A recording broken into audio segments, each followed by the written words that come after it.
Tell the photographer to keep the bride's father out of frame, Brandon says. PR doesn't need a thrift store vibe in the campaign shots. For one suspended breath, the ballroom forgets to exist. Then laughter cracks open, brittle, metallic, the kind that ricochets off chandeliers and glass walls like broken coins. I sense Lily before I see her, the faint shiver in her flute's stem, her perfume slicing cleanly through the overripe roses crowding the backdrop. I know she wishes she could rewind the last few seconds, as if a well-timed smile could erase sound. It never does. The photographer blinks too fast, trapped between paycheck and propriety. His assistant half raises a hand, uncertain whom to obey, uncertain whether brand safety now includes keeping fathers invisible. I stand just beyond the taped line where family is arranged into something photogenic, a product. Brandon's tux fits him like a verdict. He doesn't look at me when he speaks, but he knows I heard, knows everyone did. 30 years old, and already convinced that confidence is a moral virtue. Maybe you're right, I say, my voice even but carrying, though sometimes the background is what gives a picture its worth. The laughter dies first in the mouths that birthed it. Someone coughs. Lily's eyes flick toward me, a brief apology she prays no one else will see. She is 29, luminous in a gown, the color of moonlight trembling on water. When she was small, she used to hook her arms around my neck in the kitchen and announce that no picture was complete without both of us in it. She believed that, even when our house was crowded with hospital bills and fear, and soup that we pretended was dinner, Gregory Hale watches from the bar, a glass of amber light in his hand. He doesn't move when his son speaks, doesn't move when I answer. Only a faint twitch at the corner of his mouth, irritation or calculation. 62, and fluent in the price of correcting a son in public. Fluent, too, in the price of not. He stays silent, sips, and lets the moment drift past, like a minor market dip. A woman in sequins drifts near, complimenting my tie. It feels authentic, she says. I thank her, and wonder when authenticity became something you could rent by the hour. The photographer calls for immediate family. The Hale side gathers first silver, navy, and the relaxed composure of people who have never been told they don't belong in rooms like this. Executives from Hale Technologies glide in, smiles rehearsed to the millimeter, their watches catching the same thread of light. Lily steps out of the frame and finds me near a small table by the wall. I'm sorry, Dad. He was just trying to be funny. I've met funny, I tell her. That wasn't it. Her mouth tightens, then softens. Please, just help me get through tonight. I'm here, I say. I always am. The speeches begin. Gregory speaks of a legacy rooted in this city, a river of innovation that carries us all. He calls Brandon a leader, Lily a steadying force. I stand with my hands behind my back and remember when vision was something you protected, not something you branded. Then Brandon takes the mic, a man who's never had to win a room twice. He tells the story of meeting Lily in a Capitol Hill cafe, how she always sat by the window because light mattered to her. He jokes that she must have gotten that from her dad, who's famous for keeping to himself. The audience laughs laughter on cue, built into the event like stage lighting. I swallow, feel it land somewhere under my ribs. There comes a point when a joke is only the truth, wearing polished shoes. I step out onto the terrace as the music swells. The night air is cool, the city stretched below like a circuit board lit by human ambition. I think of Maria of the kitchen table, where I once mapped the logic of algorithms and grief, both requiring patience that cuts deep. I think of the night Lily told me she was moving in with Brandon, and how I pretended my yes didn't splinter. The door opens behind me. Gregory steps out. He stands beside me in a silence almost respectful. It's a beautiful night, he says. It is. Don't mind Brandon. The young sometimes confuse volume with substance. Does that line work on investors? I ask. He gives a small, soundless laugh. There's always room in this town for sharp minds. There's rarely room at the same table for sharp minds and clean consciences, I say. He nods once, the kind of nod that ends a meeting. I should get back. And he does, without looking at me. I stay with the skyline a while longer. When I return, the evening has slipped into its second act. The dance floor spins with choreographed ease. I stand in the kind light and watch my daughter laugh at something Brandon whispers. She looks young, sure of herself, and then, for a second, she looks at me, and that certainty wavers. Someone nearby murmurs that, the partner from Austin is here. Another mentions a contract nearly closed. The quartet shifts into a standard that sounds like home, our old living room on a Sunday afternoon when the world was still small enough to hold. Lily finds me again. One picture, Dad away from the backdrop. Of course, We find a quiet patch of light that doesn't try too hard. She leans into my shoulder, the tremor in her body softening as the shutter clicks. She thanks the photographer, squeezes my hand twice our old code for I'm still here. People gather once more in the polished chaos of privilege. Brandon stands at the center, golden and composed. Gregory joins him, the calm of a man who always knows where the camera is pointed. The photographer adjusts the light, waves for anyone lingering to step in. I take one step toward the taped line marking the edge of the frame, then stop. I smooth the old gray lapel that has followed me through gentler rooms. And for one long breath, I stay exactly there at the border where a life can be centered or cropped, where the background waits, patient, for its turn to speak. It was 2018, and the monitors in Maria's hospital room hummed like tired bees. I learned the language of oncology without wanting it. Maria kept a small notebook by the bed and wrote 2 lines each morning, a thing she called proof of living. Coffee tastes like courage today. Nathan is here. I was there. I was there for the scans and the infusions and the slow parade of specialists who used words that felt cleaner than the truth. I started selling what could be sold. The old piano that Lily learned on, the bikes we used by the waterfront, a box of lenses from when Maria thought she might take up photography again. I reached out to Gregory Hale because pride goes quiet when the arithmetic of your life turns cruel. Years earlier, we had worked together on a compression project that never saw daylight. He was a partner then, sharp and certain, a man who knew how to point capital at an idea and make the world behave. He remembered the work. He remembered me enough to take a meeting. The lobby of Hale Technologies smelled like cedar and coffee and momentum. Gregory came down rather than have me go up. He asked about Maria, and I told him the truth in a few clean sentences.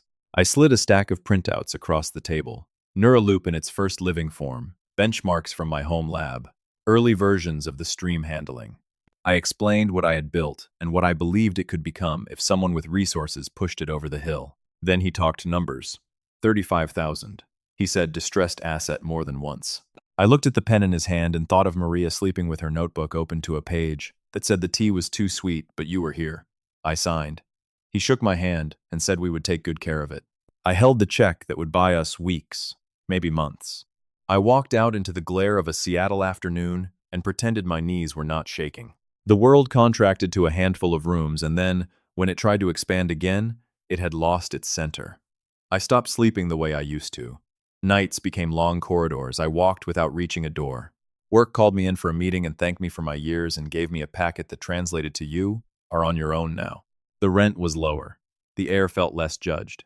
I found an apartment that looked west, a small place where you could hear the freight trains in the evening. I cooked in a pan that had lost some of its nonstick and ate at a table that once held a birthday cake with 30 candles. Lily was 22 and beginning to step into rooms where surnames were credentials. She tried to protect me from the new gravity in her life. Dad, it is a small dinner, she would say, and I would tell her I had work. I did not blame her. She was learning a dialect that punished hesitations. She wanted to move cleanly through it, and I represented every snag. When she brought Brandon by for the first time, he shook my hand like he was sealing a favorable term sheet and glanced around the apartment as if counting exits. Maria would have laughed in the kitchen later and called him Ernest with a question mark. I did not have the kitchen or the later. I kept writing code at night because grief needs something to push against, and code will push back without making a scene. I did not have the servers or the equipment from my previous life, but I had discipline and a stubborn curiosity that refused to retire.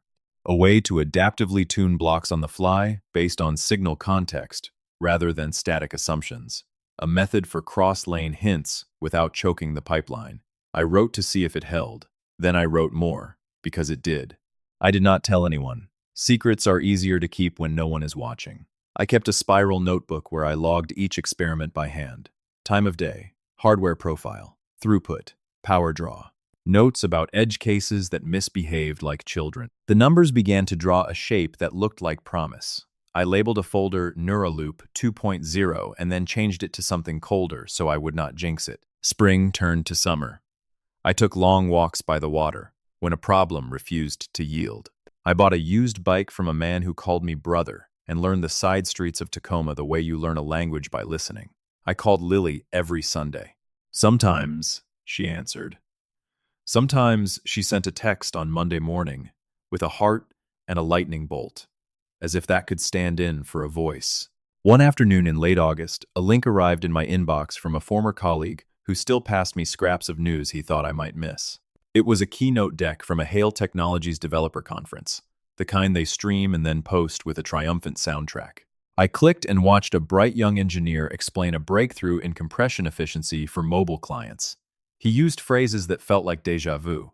He showed a chart that looked like the one in my notebook, the one where the knee in the curve appears after you switch the order of two small but stubborn steps. He called it predictive lane coaxing. I had called it whisper lanes in a margin note as a joke for Maria.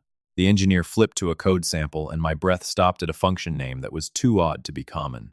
I had written that name in a prototype during a week when I was sure nothing would ever work. It was not the same code, not copied, but the bones matched. The benchmarks matched. The timing of releases matched the window after I sold the first version, and continued alone in the dark. I paused the video and stared at the still frame until the pixels felt hot. Maybe it was convergence. Good minds arriving at the same solution through the same bottleneck is a thing that happens. Maybe it was that. But the contour of the thing felt personal, like seeing your own gait in a stranger's shadow. I reopened the folder I had renamed and skimmed the logs. There it was, the date, the commit message that read, "Not yet, but close," the diagram, where the arrow curved exactly the way it curved on their slide. I felt a thin thread tighten from my chest to the screen. Then I shut the laptop and sat very still in the late light, the apartment full of the sound of a freight train pushing through town on its own schedule. The room did not spin. It steadied. Something in me that had been tilted since the hospital clicked 1 degree closer to level. I did not have proof. I had a path. I would need to be careful. I would need to be patient. I would need to keep everything. I checked the lab schedule and wrote my name in small letters on the clipboard that hung from a nail.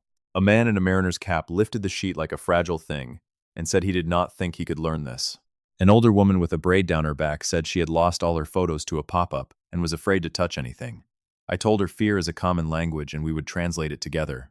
We practiced sending an email with a picture of a grandchild. We set up a calendar alert for a medication that had to be taken with food. We found the small triangle on a video that meant play and the square that meant stop. When the narrator voice on one machine suddenly began to read the screen in a stiff tone, the room startled and then laughed in relief when I showed them the key that turned it off. The laugh felt like warm water. A woman squeezed my arm and said that the internet had felt like a loud room, and now it felt like a library. I watched them leave through the double doors and thought that small triumphs have a sound, and if you are quiet, you can hear it. She said the waitlist had crossed into the kind of number that made administrators nervous. She asked if I could add 2 evenings a week. She said the lab closes at 6, but she could keep a light on if I had work of my own. I told her I would be careful. She said she had 6 brothers and knew the difference between careful and reckless, and that I did not look like trouble. The public machines were sturdy and honest. I opened the cloud drive that did not know my history and pulled down a folder with a name that would bore anyone curious. When they failed, I wrote a question and left space after it like a doorway. Adaptive windowing stabilizes when input carries a lie. Stage 2. Loses heat if the handoff is late. Do not trust the pretty line until it holds under noise.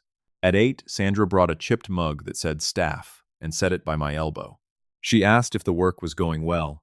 I said it was like teaching a nervous dog to trust a hand, patience, and small movements and praise at the right time. I left it closing and walked home along a street that ran beside the water. I opened the old laptop, shifted the fan with a folded coaster so the wine settled into a bearable pitch, and pushed the day's small gains to the place where nothing looked like me. I wrote the name Coal Creek, and under it I wrote another, Quiet Current. I filed the paperwork a day later in a small office where the clerk stamped things without looking up. I rented a post office box because privacy sometimes looks like a little metal door with a number on it. I opened a bank account with a balance that would not impress anyone and a sense of purpose that did not need an audience. I wrote a single-page agreement that described the software with care and space where a buyer might put a number and a date. I kept every scrap in a folder with a tab that read Keep. I published a small helper module under a name that would not lead home. It handled a streaming header that liked to misbehave on certain phones. The email arrived on a Thursday with rain holding to the glass and the room smelling like leftover coffee. The sender had a name I recognized from conference programs I had never attended. He said he had seen the helper and that the style felt specific. He said the edges carried a hand he thought he had seen before. He said he might be wrong. He said I should check the boundaries of assignments I had signed years ago and make sure that whatever was new had an address that could be defended. He said some people with budgets and panic like to file paperwork on things they did not make. He signed with his name and a title that carried weight at Hale Technologies. I read it twice. I could have written back with thanks and caution. I could have deleted it and told myself that attention was a risk I could not afford. Instead, I put the phone face down and opened the folder with the word "Keep" on the tab. I spread the contents across the table like maps. The conference deck where the slide felt like my diagram turned inside out. The notebook pages where the curve bent when I changed the order of 2 steps. The printed receipts for the LLC. The tiny bank balance. The draft agreement with its empty blanks. I let the pieces sit in the light, and I sat with them. At class the next day, a woman in a navy coat asked how to find a photo from a phone that no longer turned on. She had lost her husband the year before and had been afraid to try. We found a backup that she did not know she had. And there he was, smiling at a backyard grill with a dog at his feet. She put a hand to her mouth and her eyes filled, and she said she was sorry, and I told her there was nothing to be sorry for. She asked if she could print it and carry it in her wallet until she was brave enough to look at it without shaking. I showed her the steps and watched the printer feed the paper out with a dignity that felt holy. She pressed the photo to her chest and thanked me as if I had made the picture exist. When she left, she said small wins keep you in one piece. That evening, I asked Sandra if I could reserve the lab late 2 nights each week. She studied my face and asked if my work would hurt her machines. I said it would not. She asked if I was building something that would invite trouble through the front doors. I said I was building something that would make other things quieter. She thought about that and nodded and wrote my name on the paper calendar with a blue pen. Tuesday and Thursday, she said, and I thanked her the way you thank someone who hands you a key. I filed a provisional patent a week later. The language was careful and plain. It did not reveal more than the shape of the idea. I mailed it at the post office, where the clerk wore a tie with little palm trees and moved like a man pacing himself for a long day. I walked out into a morning that smelled like wet concrete and new bread and felt the world tilt a fraction toward order. When I got home, another email waited from the director. He wrote that he had no interest in causing me harm. He wrote that he had spent years watching good work disappear into contracts that were designed to keep it quiet. He wrote that if I needed a second set of eyes on a document, he would read and tell me where the holes might be, and he would forget he had done it. I read it twice and set the phone down on the table. Across the street, a neighbor carried a sleeping child from a car to a front door and did not wake them. The act looked like a kind of worship. I did not respond. I made a folder named Signals and moved the messages there. I sat with the feeling that help might exist and that accepting it could be a kind of risk that did not fit my plan. I sharpened my plan instead. I cleaned comments that sounded like me out of the public code.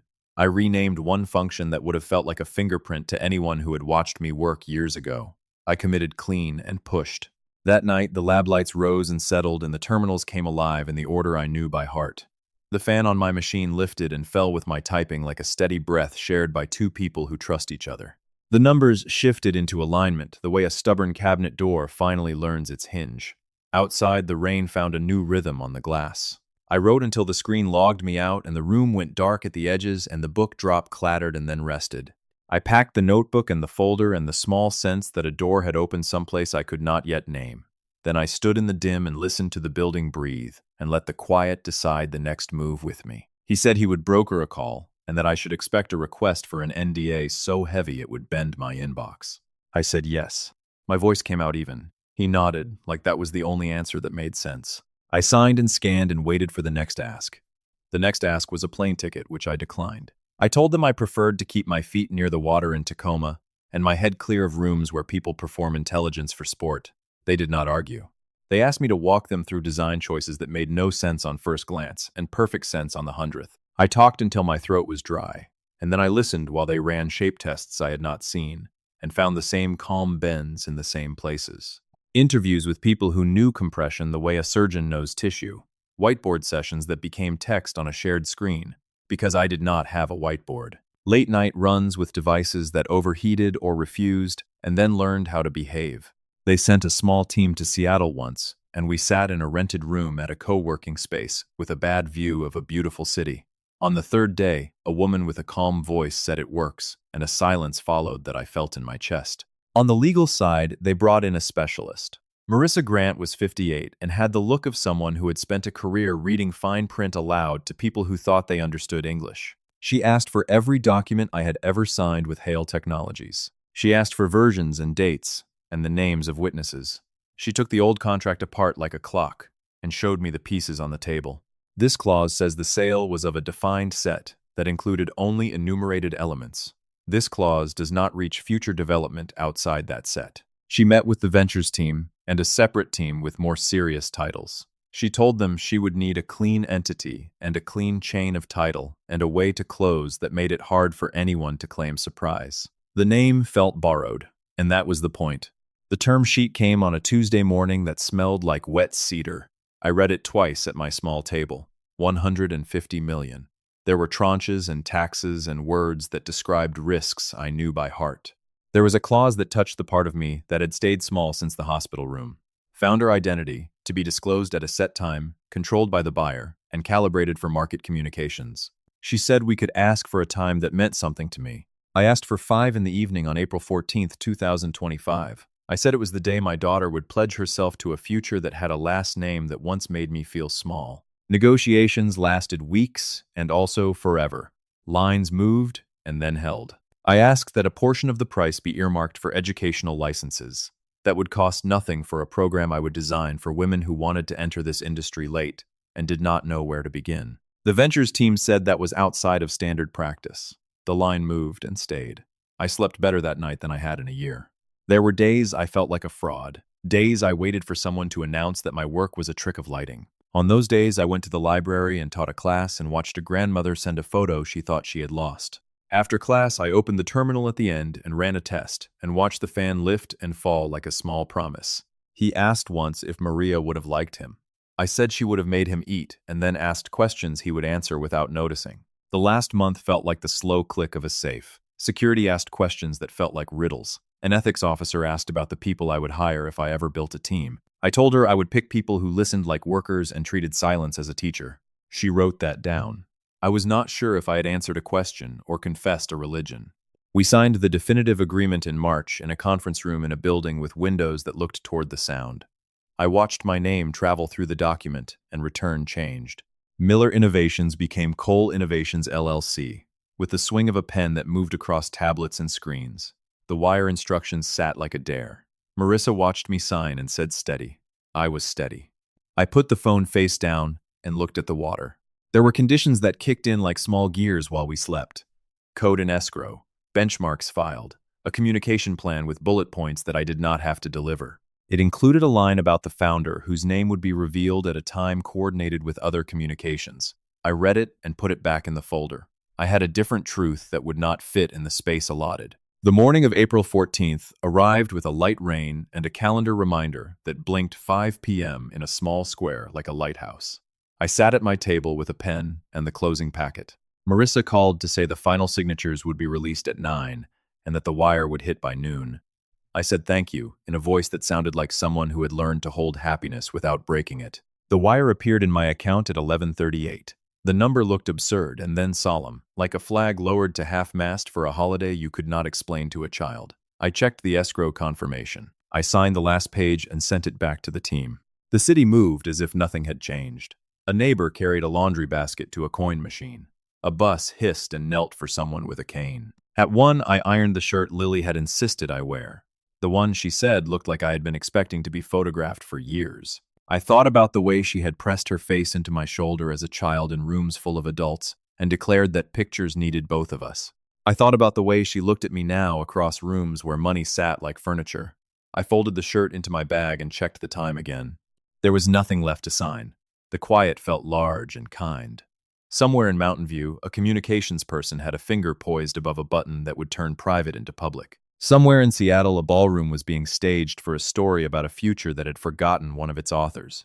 The rain eased. The light in the apartment shifted. I held the confirmation in my hand and let the weight of it settle where it belonged. Lily texted that she was outside. I locked the apartment and carried the garment bag the tailor had given me last week, the one with the temporary stitches that still needed a final pass.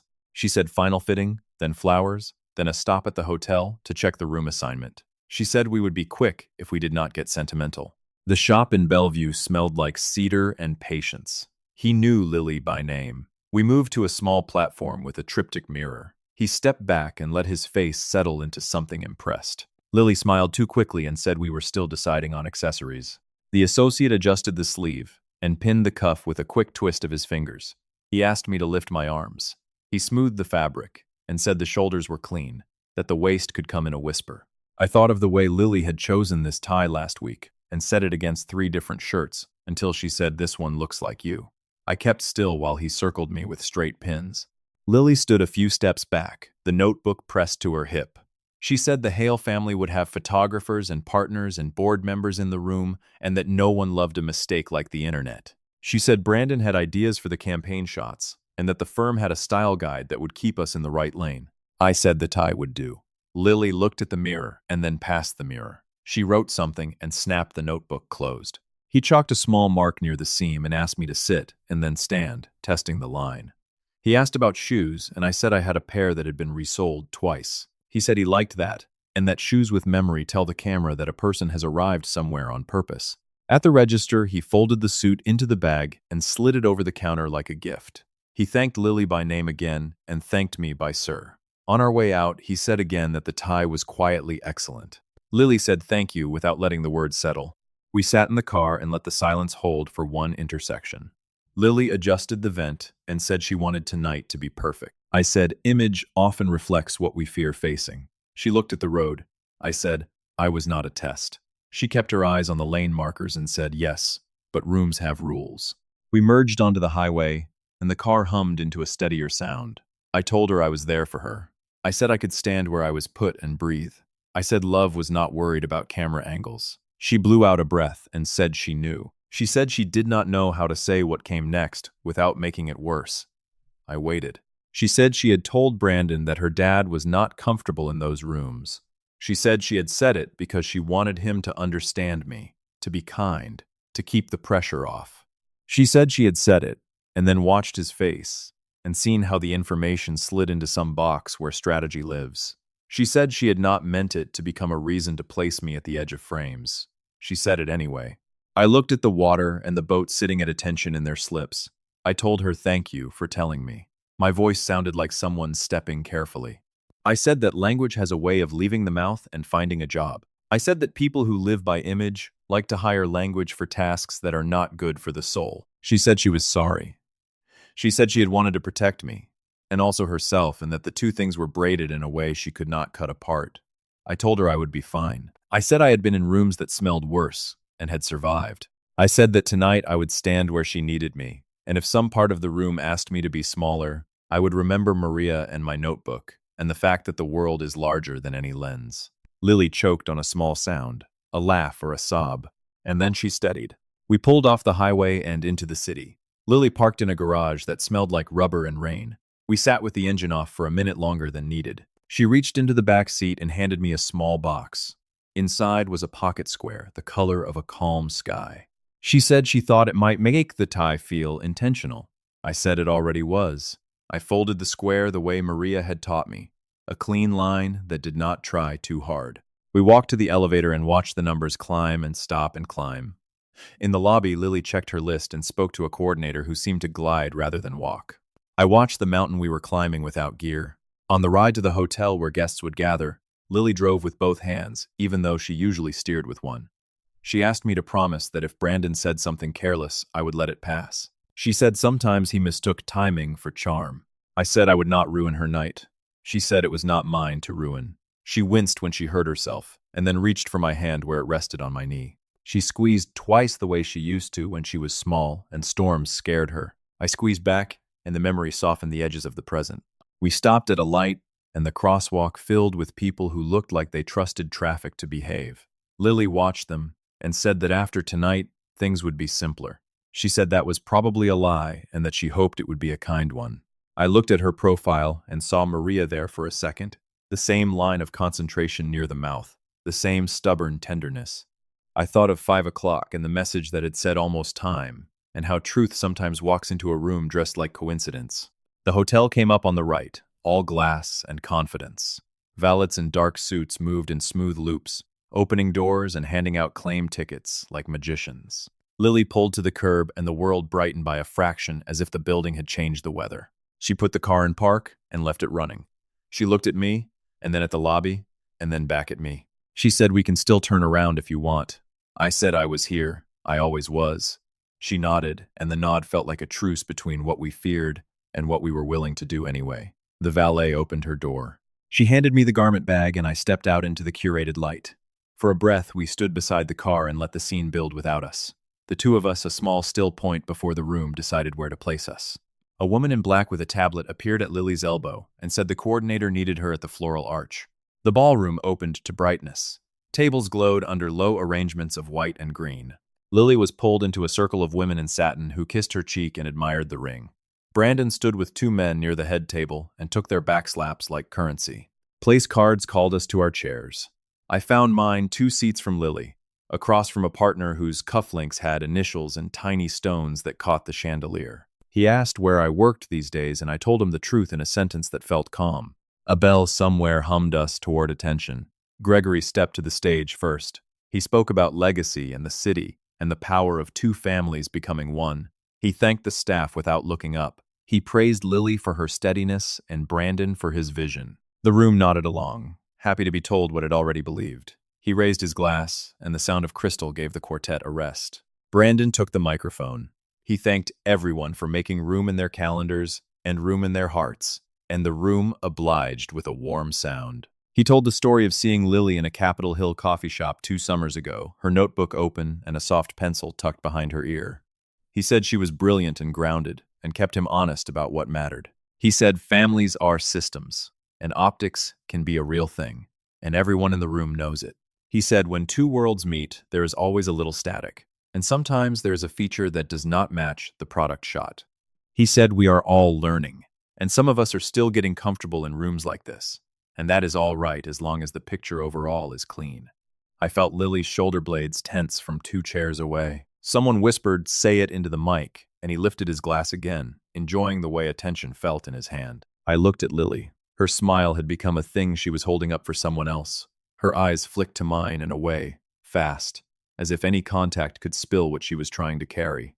I set my napkin on the table and rose.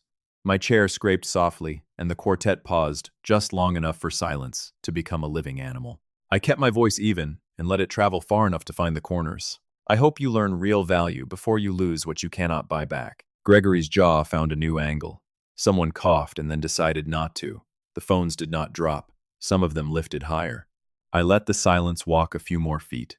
Then I stepped away from the table and toward the side doors where the air did not smell so busy. I leaned a palm against cool marble and breathed the way grief had taught me, in through the nose and out through patience. A staff member with a tray of champagne flutes slowed and asked if I needed anything. I told him I needed a minute. Behind me, the ballroom hummed back to life, but the frequency had shifted. I could feel it through the soles of my shoes. She scrolled and then made a small, bright sound. She showed her friend the screen. It was the earlier moment by the backdrop, the stray sentence offered to the photographer like a label on a jar. PR does not need a thrift store vibe for the campaign shots. The audio was clear. A comment popped up with clapping hands and a "Please tell me this man is not real." Another asked, "Who is the father? He looks like a professor." The friend laughed and said, "This is going to cook," then held the phone higher to catch the reflections in the hallway mirrors. The coordinator with the tablet slid past and then came back when she saw me. She said the program was about to move to first dances and asked if I needed to know where to stand. I told her I knew where I stood. I walked to the terrace doors and stepped into air that belonged to the sound and not to anyone's planner. Somewhere below, a delivery truck made the long sigh of hydraulic brakes. I could see into the ballroom through the glass. Lily stood near the edge of the dance floor, while a bridesmaid dabbed at the corner of her eye with a tissue that had never touched a tear. My phone throbbed in my pocket with the insistence of a small animal. Messages from numbers I knew and numbers I did not. Peter had sent a link without commentary. Marissa had sent a line that said, "Do not engage." A neighbor from my building had written, "Is this you?" I watched the clip on Peter's link and heard the sentence again from inside the screen. It sounded even cheaper the second time. A young man in a tux stepped out to smoke and then saw me and put the lighter back in his pocket, as if he had been caught drawing on a wall. He said I did right. He said people forget rooms are real places, not feeds. He said congratulations in a way that suggested he did not know yet why. I nodded, and he fled back inside. The band shifted into a classic, and the floor attempted romance. I could see the glow of more phones now, lifted at chest height and then higher, eyes narrowing as comments refreshed, and tiny hearts flooded like fish. A woman at a corner table whispered to a man beside her and tipped her screen. He frowned and then put on a neutral expression, so complete it felt rehearsed. I went back in because absence has its own optics, and I would not lend anyone that story. People made a space as I moved, as if courtesy had suddenly grown teeth. I took my seat and set my hands on the table. Lily slid into the chair beside me, even though her card said otherwise. She stared at the tablecloth and said she was sorry into her lap. I said we would get to the other side of tonight. She looked like a person trying to keep a sail from tearing. She said, "Do not fight him." I said I did not need to. Across the room, Brandon lifted his hand to request the mic again, and the coordinator hesitated, then surrendered. He tried to paste a fresh layer over the moment. He thanked the families for their grace and the guests for being part of the story. He said his earlier comments had landed wrong, and that he had meant only to celebrate the many shapes of love in a modern world. The language sounded like something an assistant had said to say. The room offered a polite hum. The phones did not drop. At our table, a woman in a pale dress told a man that her cousin in Austin had already sent the clip. A man in Navy said it was on a startup gossip account that likes to call out tone-deaf moments. Someone else said the comments were split, that some called it a joke and others called it a mask slipping. The quartet ended the song and the DJ took over. Applause rose on cue and fell just shy of genuine. I excused myself and walked through a line of potted palms. In the hallway, a security guard spoke softly into a mic, clipped to his lapel. A woman from the hotel staff asked a colleague whether a press person had called the front desk. Someone said the PR team wanted a statement ready in case the clip crossed out of local into national. The clock over the service door marked the minute in a clean hand. The hour leaned toward late afternoon. Inside the ballroom, the first dance began.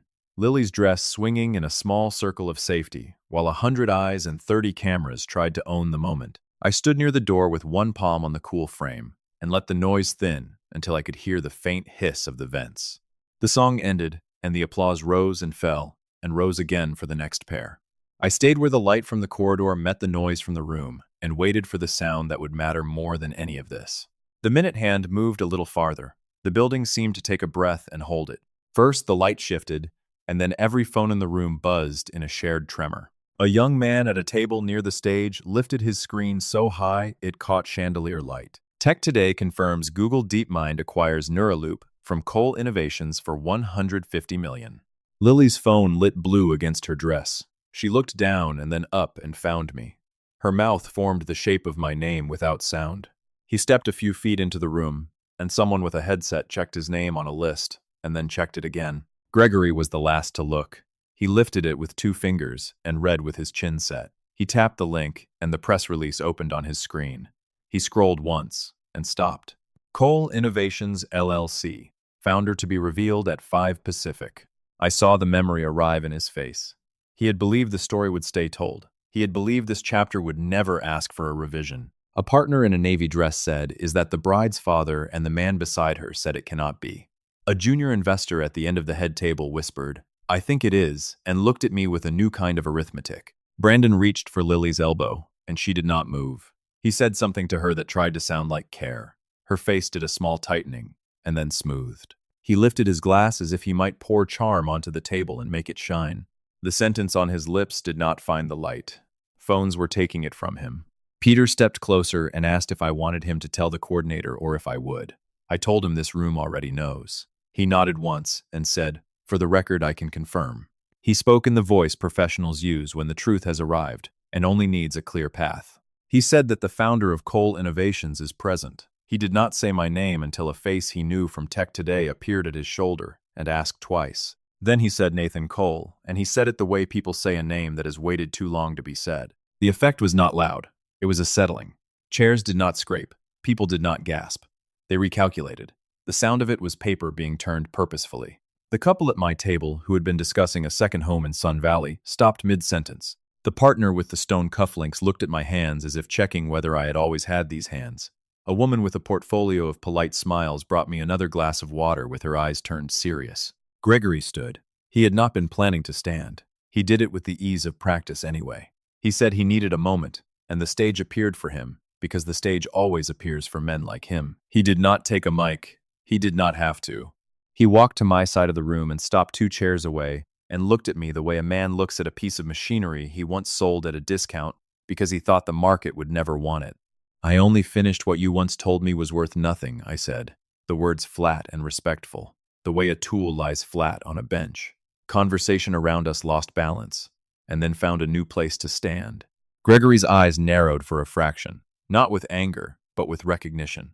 Something like relief moved through his face and was gone. He nodded in a way that admitted a ledger can hold more than numbers. People turned in their seats to catch angles. The younger guests held their phones higher, the way people raise candles when a song belongs to them. Someone said again, "Is that the bride's father?" and this time no one answered because now the answer felt obvious. A board member from Hale Technologies, who had laughed earlier at Brandon's joke, looked down at his hands. He had stopped wearing his ring, a small story no one had asked him to tell. Lily stood then. She made no sound. She came around the table and put her palm on my back between the shoulder blades and kept it there like a lighthouse. The wet at the edge of her eyes finally fell and made a clean track that no camera could turn into anything but itself. She looked at Gregory and then at Brandon. She did not ask for anyone to behave. She simply stood with me. The room accepted her decision like weather. Brandon tried to restart the program. He gestured to the DJ, who gestured to the coordinator, who summoned a playlist meant for relief. It did not catch. The pattern of the night had been altered at the spine. A woman from a venture fund approached Peter and asked in a low voice if the figure was confirmed, and Peter said yes. She looked at me for the first time, as if looking were allowed. She said, "Congratulations," in a tone that suggested she understood calibration. At the center table, a man who had introduced himself as a family friend earlier answered a call and murmured into his hand that it was true, and that the father was the founder. He said the number again, as if numbers become more real when spoken. He hung up and cleared his throat and lifted his glass toward no one, and then realized how odd that looked and set it down unspilled. Gregory asked if we might speak later. His voice had slipped down half a register. I told him we could. I told him I was not going anywhere until my daughter wanted to leave. He nodded once and returned to his seat as if he were walking through a new city without a map. He read the press release again, and his mouth compressed and then relaxed. A tiny rehearsal for an apology he was not ready to make. A pocket of guests near the far wall began to hum. They were the kind who know where news goes first. One of them said the phrase "power shift" with a crisp satisfaction. Another said the thing about background is that it sets the tone, and someone laughed, not unkindly. My line from earlier had become a proverb they could use at luncheons. The coordinator approached my shoulder with care and asked if I wanted a quiet corner. I told her I had been living in quiet corners for years and that I was fine here. She smiled without showing teeth and said if anyone gave me trouble, she would throw them out herself. I believed her. The DJ tried a standard.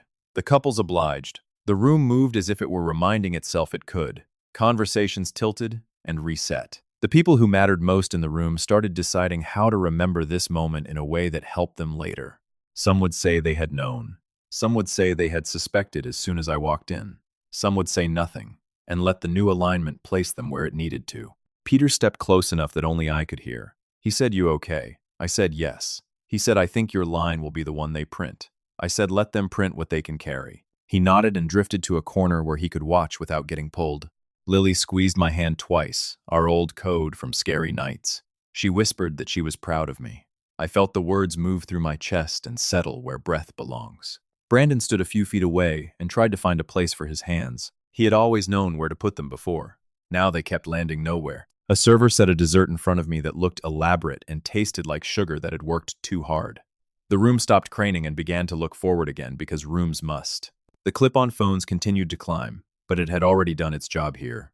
It had made space for another story to enter. The chandelier light softened as if the building understood. I let my eyes travel to the clock above the service door. 5:10. The numbers even and upright. The air in the ballroom lost a little of its glare. The people who had not noticed me before had begun practicing how to greet me without overplaying it. The people who had laughed earlier were practicing contrition in small doses. The music changed keys. The sound of the room settled into a new tempo.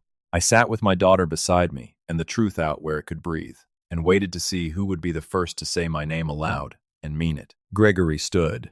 He walked to the small riser where the band had been and signaled for the mic. He did not start speaking. He said the company he built had benefited from work done by people who were not given the dignity they deserved. He said Lily had shown a patience that did not belong to her alone to carry. He said he took responsibility for the culture of the place that had taught his son where to stand and whom to ignore. He asked the guests to give the family a chance to do the next part in private.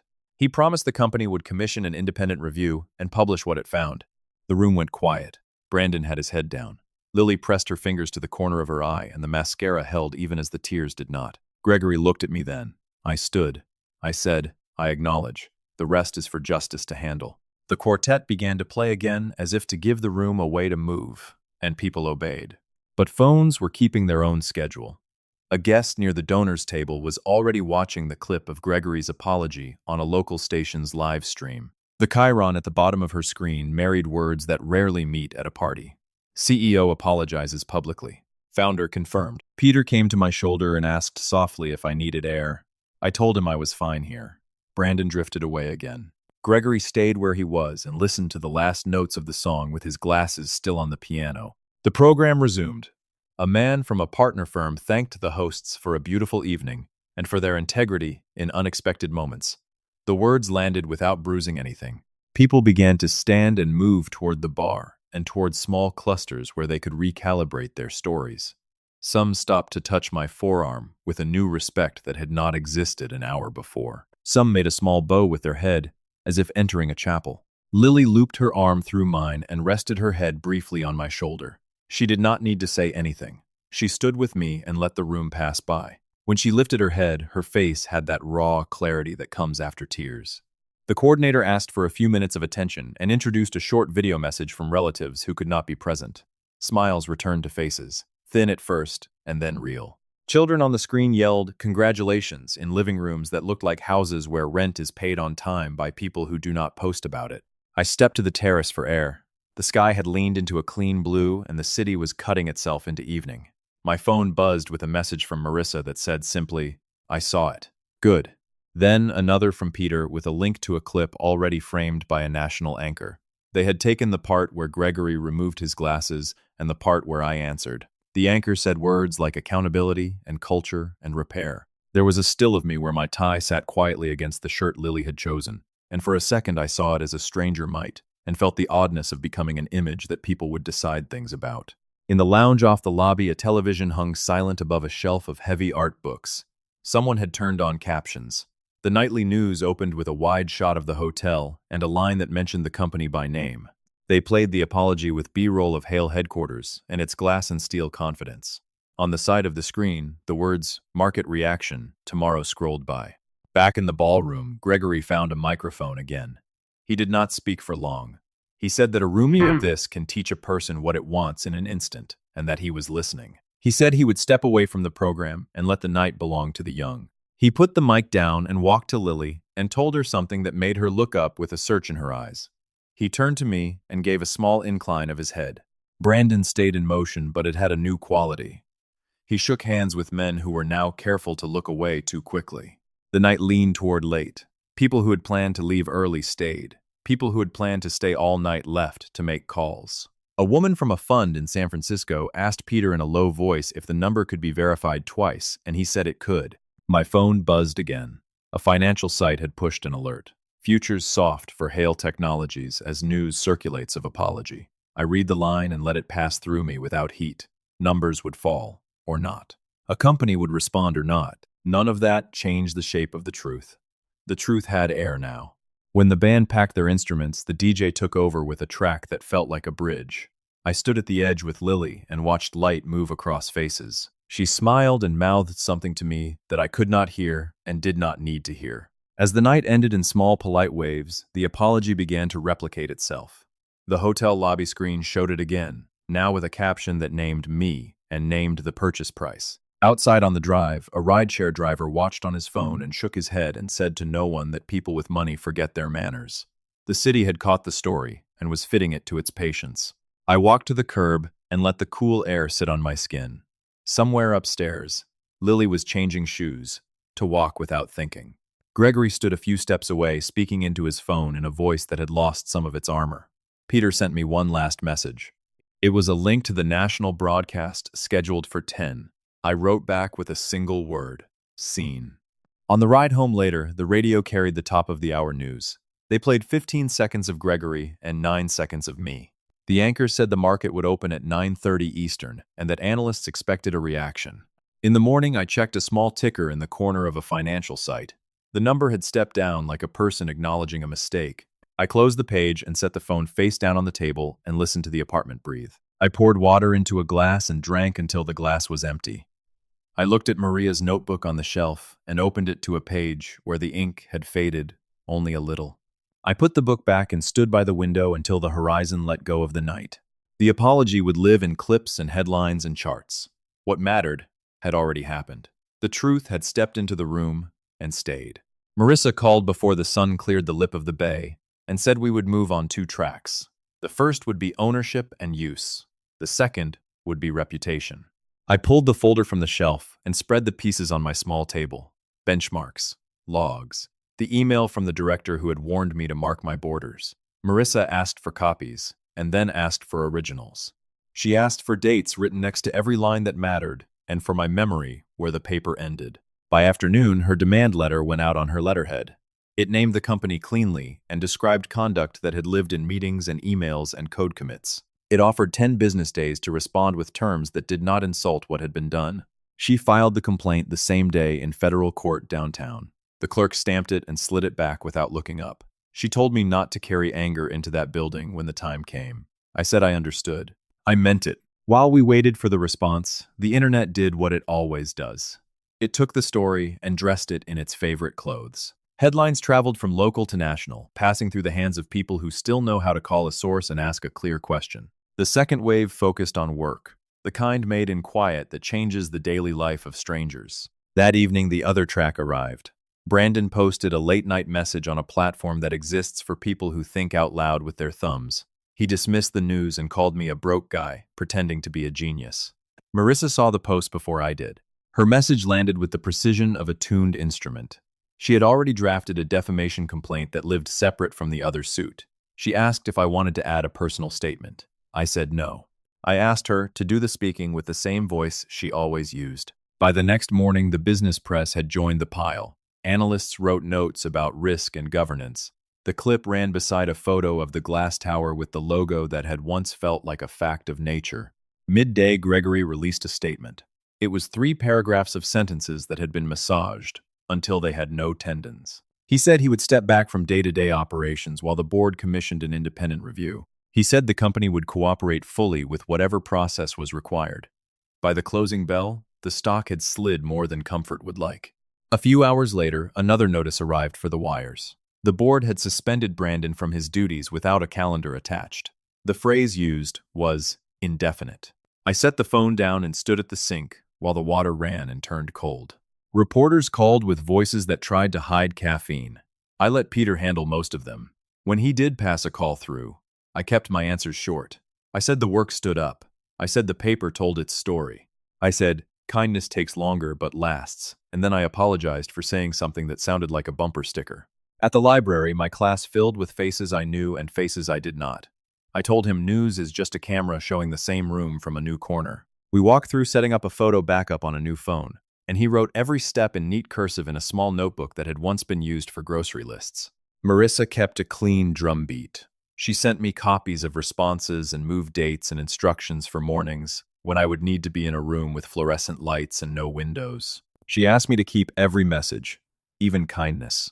She said kindness can turn into fact when you are 3 hours into a cross-examination and do not remember your own phone number. I told her I would. The director who had written to warn me months ago sent a short email that felt like a human hand. He said he would cooperate if called. He said he hoped this would encourage other people to guard their boundaries before they were asked to give them away. I did not write back. I put the email in the folder named Signals and sat for a long minute with my eyes closed. The building breathed around me. On the third night, the evening news opened with a map of downtown and a small live window of the courthouse steps. The lower third crawled with items from the day. Board commissions review. Gregory steps back. Brandon suspended. Lawsuit seeks $47 million. He said the filings read like a ledger that knew where every dollar had gone. He said the judge would issue a scheduling order in the morning. I watched from the corner of my couch with the volume low. The camera cut to a segment that used footage from Lily's night, but they treated it carefully. They showed a wide shot of the ballroom without sound, then cut to Gregory on the stage removing his glasses, and then to me standing at my table. They allowed my line to run once, and then cut back to a studio where a panel talked about corporate culture like weather. Later, my phone buzzed with a message from Lily. She said she was home. She said she loved me. She did not mention Brandon or the board or the news. I told her I loved her and that I was here. The words were not small. They were the only ones that mattered. The next day, I walked past the courthouse on my way to the bus. The plaza out front held 3 cameras and 2 people with notepads and coffee cups. The fountain threw water into the air with a stubborn optimism. I sat on a bench for a minute and watched strangers navigate their mornings. A man in a maintenance jacket rolled a cart stacked with clean linens toward a service door. Life had not adjusted its rhythm to fit my story. I felt grateful. At home that evening, I turned on the local station without sound and watched the crawl. A small green arrow showed next to one company I had never heard of. A red one showed next to Hale. I did not take pleasure in it. I stood by the window until the glass cooled and the room went darker. I could hear a train somewhere far off, that low note that says, "The city is doing what cities do." I took a breath that reached the bottom of my lungs and let it out slowly. No crowd, no podium. Just the simple relief of feeling that a name had been placed back where it belonged. For the first time in a long time, I did not feel the need to explain anything to anyone. 2 months slipped past in an ordinary rhythm. I taught my classes, made coffee, walked the same street by the water where the cranes held still like tall birds. On the 3rd morning, I answered. She asked if she could come down to Tacoma. I told her I would be home. She arrived an hour later with a paper-wrapped bundle of daisies pressed against her chest. She said, "I am sorry in the plain way that travels." I stepped aside and told her to come in. I said, "Sit." She sat and put her hands in her lap and started to speak and then stopped. She tried again. She said, "I was ashamed of you, and I was ashamed of being ashamed, and I did not know how to hold both." I asked if she wanted coffee. I set the mug by her and sat across from her and kept still. She told me she had gone home from that night and sat on the floor of her bedroom and read until morning. She called no one else. She said, "I ended it." She did not say engagement. She did not say canceled. She said, "I ended it," in a small voice, and then sat up straighter. I asked if she wanted to read the message aloud. She shook her head and said, "I know what it says." I told her thank you. I told her the room that matters is the one we are in. She tipped her head, and a tear slid to the edge of her jaw and fell. She caught her breath like a hiccup, and it steadied. When the quiet felt like an open door, I told her about the women at the library, and the way their hands hover and then land on keys. The way a screen turns from threat into tool in the space of a lesson. Lily leaned forward. She said, "This is the work." She said she had been thinking since the term sheet about the line we had tucked in, the one about educational licenses. She said the company had pledged support for a program if I ever set it up. I could see it. I could see a whiteboard full of small victories. I said we could do it if we kept clean paper on every desk. She took her notebook out of her bag and we made a list. We wrote space and insurance and childcare and evening hours and a stipend for bus passes. We wrote curriculum but kept it small. Learn your machine. Learn your words. Learn how to save what you make and not lose it. We wrote a line that made both of us pause. Pay what you can if you can, or pay with time by helping the next class. I said it did. We called Sandra and put the phone on speaker. She listened and said she would pull the room schedule and see what could bend. She said if we needed Sundays, she could make it happen with enough coffee. We told her we would raise money for more machines. She said she had a friend who repaired laptops for schools and owed her a favor. For 2 weeks, Lily came down twice a week, and we drew floor plans on scrap paper. We found a small storefront on a street with a bakery and a barber shop and a daycare. We filled out forms with boxes that asked whether we sold food and whether we planned to play amplified music. Lily talked to a woman at the bank who understood expanding circles and set up a simple account. I talked to Marissa about license language, and she sent back a contract that made a soft place for what we wanted to give away. The mail came late one afternoon in a stack bound by a rubber band that had learned patience. In the middle was an envelope with a familiar, careful hand. My name, not printed from an assistance machine. I set it on the table. The letter was short. Gregory wrote that people do the right thing too late, and that he was trying to learn what to do after too late. He said there was no defense for the way a number had become more persuasive to him than a person. He included a check made out to me with a number that sat in my palm like a stone that had been polished by years of water. 25 million. He wrote that it was personal. He wrote that he understood if I tore it up. He wrote that if I used it in a way that made my world quieter, he would count that as a mercy. He signed his name in a hand that told me he had taken time. I set the letter on the table and slid the check toward Lily. She said, "What do we do?" I said, "We decide what makes our lives clean." I said I would not keep $1 of that paper in my pocket. Lily nodded and then nodded again, fast. The next morning we sat in a bank office. We named it the Maria Future Fund. We described a narrow purpose.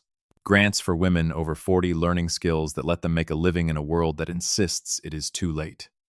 Childcare and transit stipends. Emergency weeks of rent so that learning is not a luxury. We signed where the woman pointed, and she slid copies into folders and checked balances in quiet clicks. Lily posted a small update that afternoon. She said a program was coming in Tacoma and that details would follow when the details were true. She named Sandra and the library and thanked people for offering to volunteer and asked them to wait for instruction. I called Peter and told him about the fund.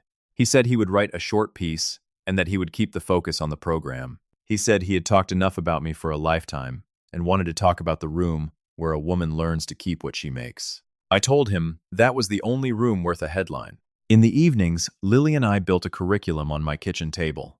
We broke the idea of code into objects a person could pick up and set down. We tested it with 2 of my Wednesday students who were brave enough to tell us when we were being fancy. We cut half of what we thought was necessary and the sessions got better.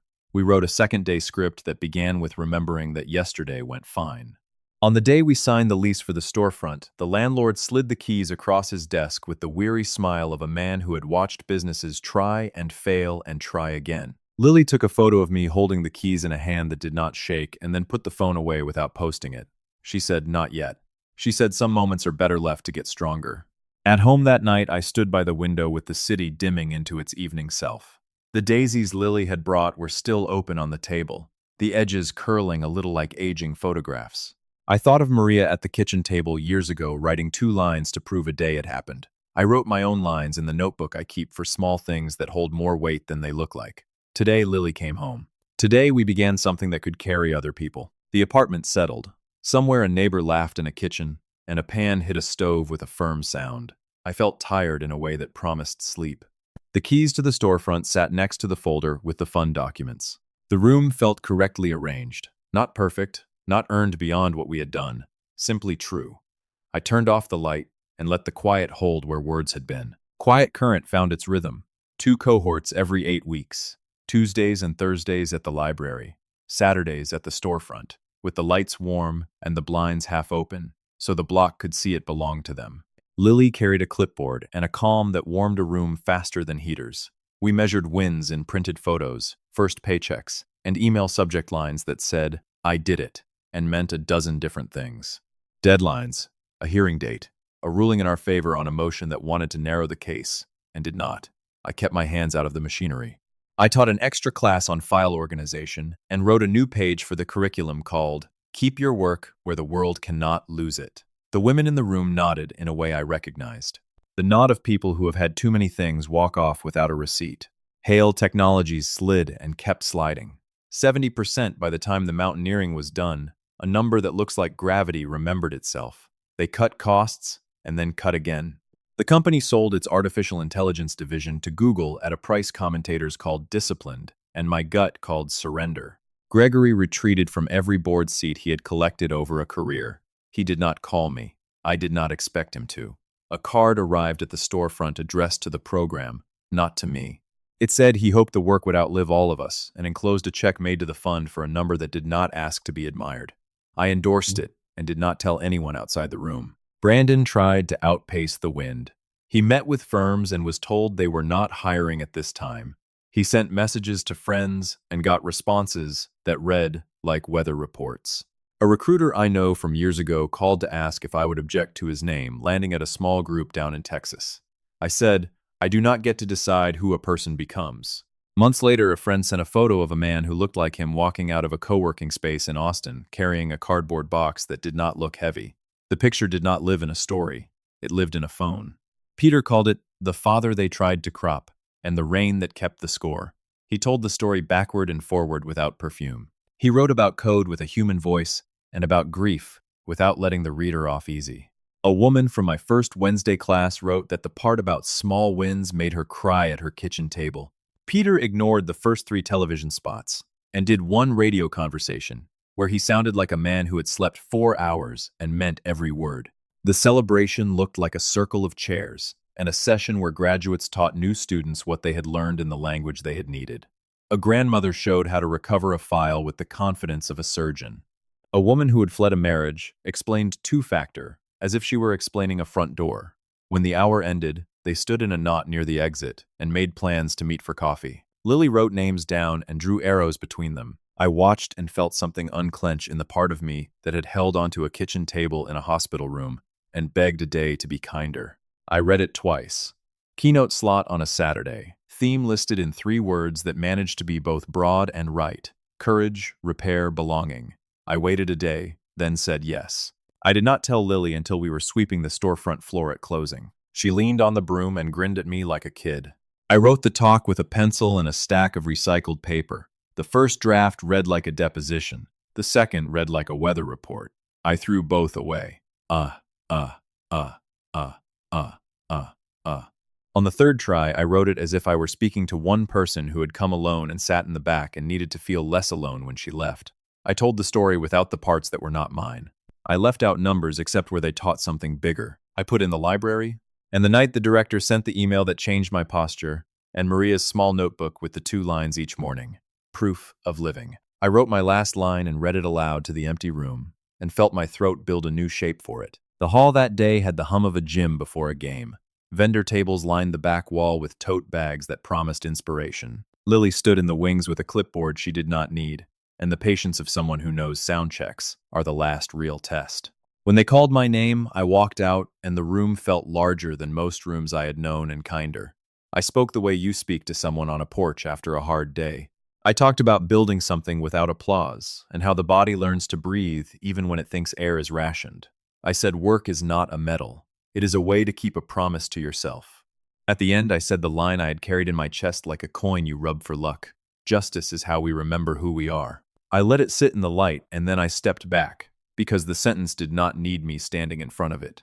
The first clap arrived like a single drop on a dry road. Then, the sound found itself. People stood in small bursts, and then the bursts joined, and the hall rose together. The kind of applause that makes the floorboards participate. I saw Lily look at me like I had handed her back a picture from a box she thought was gone. After the stage, women lined up not for a photo, but for a minute of being heard. One told me she had returned to school at 46 and sat in the front row because the back made her feel like a shadow. Another said she had quit a job that paid well to take one that did not insult her. A third said her daughter had read Peter's piece and stopped apologizing for being brilliant. I said thank you until the word felt like a breath. I watched his face and saw the small victory that comes when a concept clicks into a place it knows is home. It looked like someone had opened a window in his head. At the storefront, the graduates had left a note on the whiteboard in block letters that said, "First Paycheck Club meets Wednesday." Lily had added a heart that looked more like a square. I erased nothing. I turned out the lights and stood at the door with the keys in my hand. At home, I set the keynote pages on the table and placed a pebble from the Commencement Bay shore on top, so they would not wander. My phone buzzed once. Peter had sent a link to his essay collected in a book with a line beneath it that said "Proceeds to the fund." I wrote back "Thank you" and set the phone face down. I drew the curtains and stood with my hand on the cool glass. The city exhaled. I thought of what we had paid, and what we had kept, and what we had finally remembered. And then I let the quiet do its work. The letter inside had the clean language of the government and the word approved where a person hopes to see it. The Maria Cole Foundation for Women in Tech had been recognized by the IRS as a charitable nonprofit. I set the paper on the table and let the words settle. Lily laughed into her hands. We marked the day the way Maria would have wanted. Coffee, a plain cake, and work. Lily called our attorney in the bank. Sandra revised the schedule board at the library in her careful block letters. I carried the letter to the storefront and taped a copy inside the office door, where I would see it each time I reached for the light. A woman in a blue windbreaker said she had not been in a classroom since high school.